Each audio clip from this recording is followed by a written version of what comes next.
Hey everybody, Keith Niebuhr with Gators Online to talk a little Florida Gators football today. And we've got a great guest. He's not really just a guest, he's my co-worker, and he covers the team for us. He knows the ins and outs of this Florida Gator football team like nobody else, and that's Zach Abolverdi.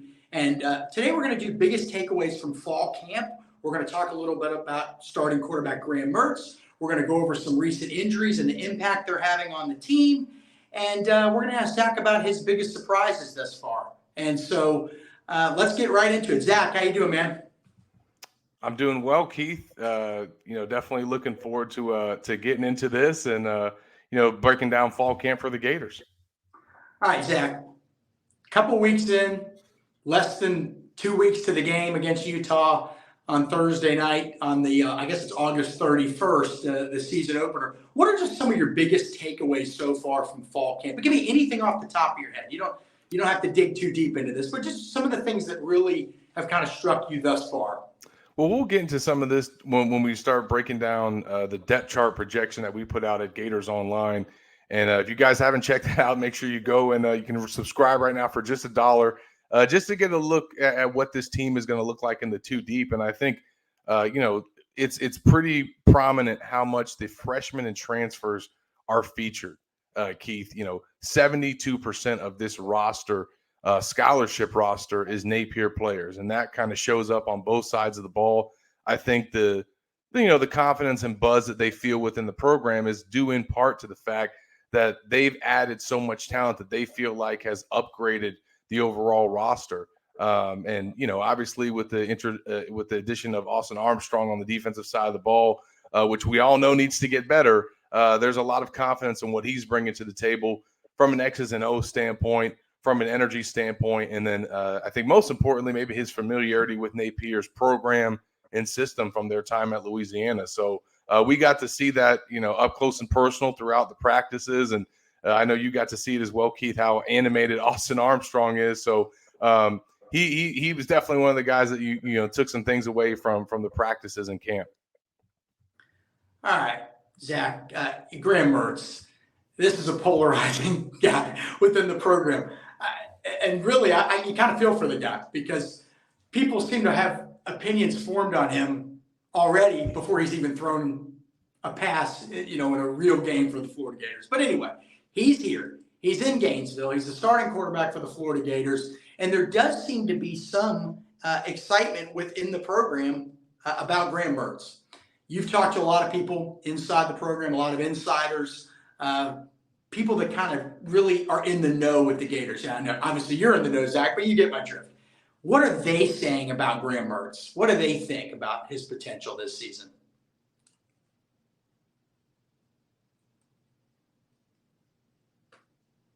You guys can check out a story on, but really what's been able to happen since he got named the starter, I think has been impressive. He had really throughout the offseason established himself as QB1 within the program. I think all the players and coaches recognize that that's where this thing was trending. There wasn't much of a quarterback battle. He basically had to go out there and build on the summer in the offseason that he had in fall camp. And it only took him one scrimmage to lock up the starting job.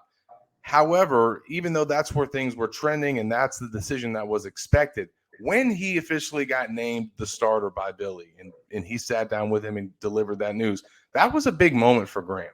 That was something that meant a lot to him to be the starting quarterback at the University of Florida with all the history that his position has and those Heisman statues that are out front of the stadium. So I think, for him to be able to, have that type of, job that he won and be on that type of stage at Florida, that was important for him. But I also think that once that happened, Keith, that kind of freed him up. There was no more competition. He was the unquestioned starter for this team.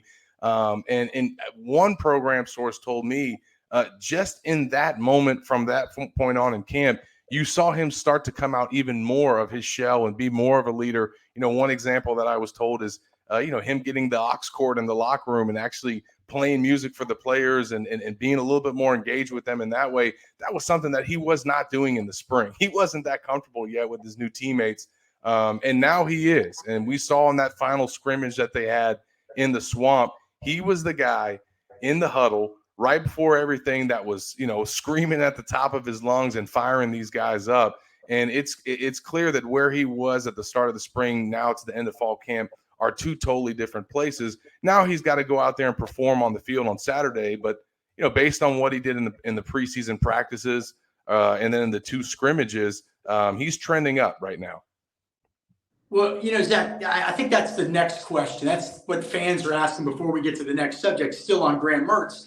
Okay, we know he's become this leader. We know he's in there watching film. We know the teammates are gravitating toward him.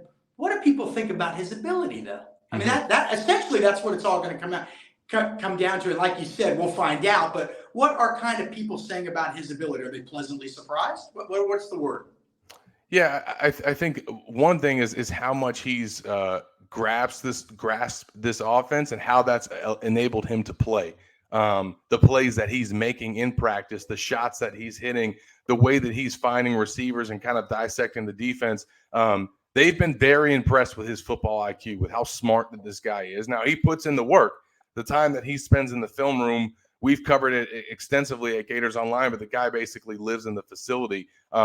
That's shown up in practice. But I think the biggest thing, and we've heard it from guys like Shane Matthews, who's, does radio for the football team and former Gator quarterback, the way that he's been kind of freed up in Napier's system, which is a quarterback-friendly offense, has really allowed Mertz to kind of show who he can be and maybe who we didn't see that version of himself at Wisconsin, where he was in an offense where he was under center. As when I asked him, he basically was following a game plan, did a lot of things to just kind of manage the offense. Here, he's going to take some shots. They're going to utilize these weapons, and he's going to get to do some things and have some responsibilities that he simply didn't have at Wisconsin. And this staff feels like he's good enough and smart enough to take advantage of those decisions and make those reads and deliver those passes. So they've been pleasantly surprised. I mean, he had a 50-yard touchdown pass plus to Trey Wilson in the last scrimmage, had a long ball to Ricky Pearsall that he hit in the last scrimmage. And then he hit, from what I was told, several more passes to Pearsall and Caleb Douglas. So he's finding his guys, and he's spreading the ball around and kind of spreading the wealth too. That's good stuff, man. That's going to be welcome to the ears of Gator fans too. All right, now on the negative side, though, Zach, there's been two really, I don't want to say catastrophic, but certainly to these young guys, there were catastrophic injuries. Edge Justice Boone and running back Cam Carroll, both injured, both out for the season. Yeah. What do you say? It's terrible, obviously. But from a team point of view, what's the impact of these guys being out? Yeah, it's really unfortunate, Keith, because, I asked, one source that's been around the team and has a feel for these guys. And, they said if you could pick two guys on each side of the ball that if they were to suffer a season-ending injury, it would just crush the team, those would have been the two guys that players would have picked. That's how respected Cam Carroll and Justice Boone were in that locker room. So it's important to note that you're losing that as much as the impact on the field from a production standpoint. Boone was your starting defensive end and a guy that was going to be, one of their prominent pass rushers. And then Cam Carroll, I think, was going to be a lot more than people expected. We're giving away a little juice here, Keith, but from our scrimmage intel report, we named an offensive MVP and a defensive MVP. Well, he was our offensive MVP. He had rushed for over 100 yards in that last scrimmage. He had a run that was over 70 yards, had ran inside the red zone. So he was having a great day, one of his best practices as a Gator before he got injured. So I think that they had the potential maybe for a little three-headed monster there that I think that's now reduced to their duo, which is still a really good punch that you're packing at running back, but they're going to need some guys to step up. They have depth there with the JUCO running back that they brought in, Jacoby Jackson and Trayon Webb. But I think Webb is going to be the guy, an early enrollee, 4-star running back out of Jacksonville. He's had time to get acclimated to this offense. He's had time to get acclimated to the speed of the SEC, and he's made plays, Keith. We saw him, run over a guy during the open practice that Florida had. He had 53 yards on 11 carries in the spring game. He scored a touchdown in one of the scrimmages in the spring. So he's a guy that's already showed up since he's been on campus. And I think that he's probably going to be the guy that's next in line in that running back rotation. Now with Boone, they had to make some adjustments. It wasn't just, hey, next guy up, because the next guy up at his position were two true freshmen.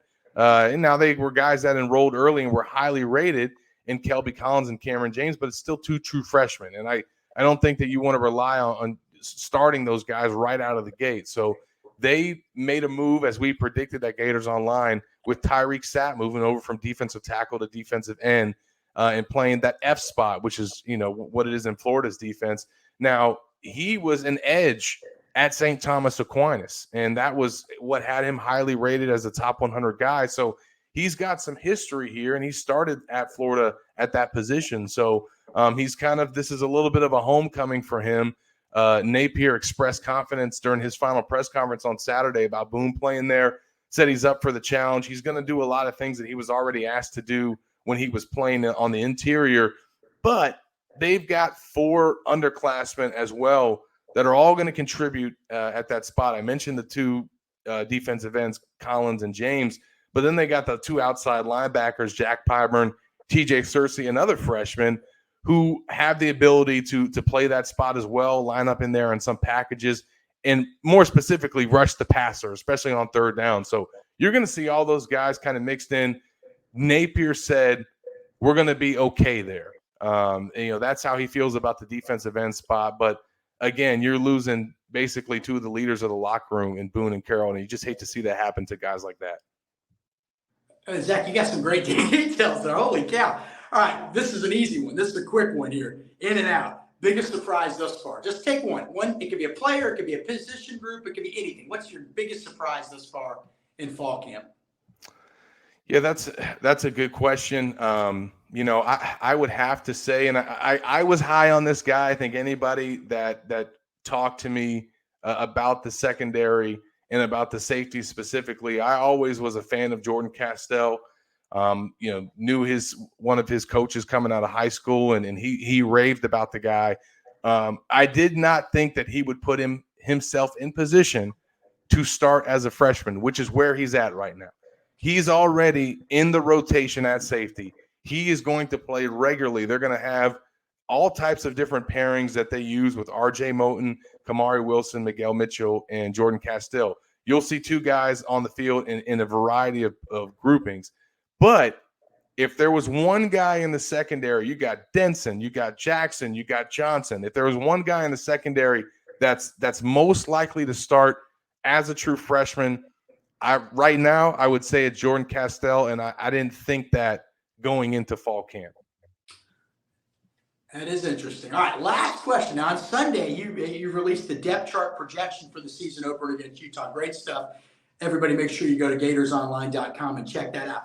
But, Zach, in that too deep, you wrote that it features 9 new transfers, 7 starters, by the way. So 7 transfers are projected to start, and 10 true freshmen are in that too deep. Now, that's eye-opening for a variety of reasons. One, hey, look, that's good. That's what you want out of the transfer portal. You want instant help. I mean, you're not going to the transfer portal for third stringers. You need instant help.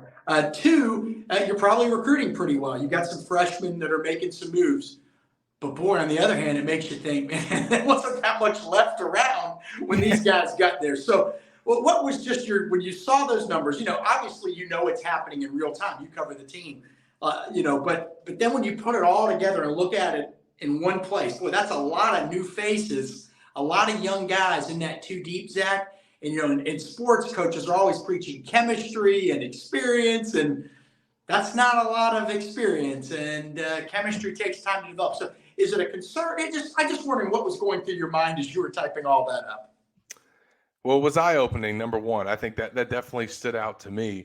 I think that in an era where things have changed with early enrollees and the recruiting calendar moving up and the early signing period, things are happening sooner with guys getting to campus.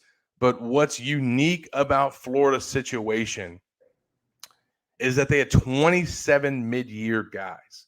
That is a large number. So you talked about the amount of transfers and true freshmen that they have in their two deep. Those are all newcomers to the program, whether they're straight out of high school or straight out of the portal. They hadn't been at UF, but 27 of them came in January. And as Billy Napier touted at SEC Media Days, 97% of Florida's scholarship roster has been on campus since January. That is a large percentage because 10 years ago, 15 years ago, you did not have that many mid-year enrollees. It just didn't happen.